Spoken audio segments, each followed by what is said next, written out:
4-chi bolasiga homilador bo'lgan, varikozi bo'lgan, kichkina. Varikoz bo'lgan. Varikoz mana bola o'sgandan keyin u ham bir varikoz ham qonni quyuqligidan bo'ladi o'zi. Ya'ni qonni o'sha suyuq olib yursa, to'g'ri olib yursa, uncha kasallik kelmaydi. Xo'p. Varikoz. Bu majbur bo'lib qoldiki, o'sha og'riq bor. Oyog'ida o'sha sekin boldirdan bu yoqqa tizzadan tepaga songa qarab chiqib kelyapti. Menga aytyapti kelib, murojaat qilyaptiki, "Okey, qiynalyapti ayolim, o'sha og'riyapti" deyapti. Nima qilamiz? Men aytaman, "Bismillahirrohmanirrohim" deydi. "Davay, mana shu tozalash qilaylik" deyman. Hayot davomida olganingizdan bir qilmagan ayol, bitta ayoliga qarab beraylik deyman. Bo'ldi dedilar. Boshladik, ishonasizmi? 5-kun edi.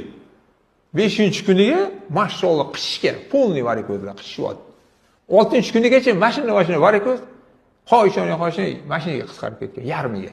50% ga yo'q. Hozir 2 hafta o'tdi, 7 kunlik tugatdilar. Subhanalloh.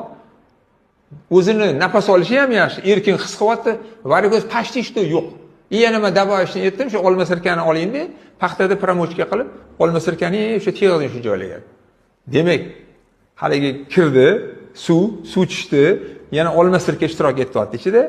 Nima bo'lyapti? Tromblarni suyultiryapti. Olma sirkasi suv bilan birga.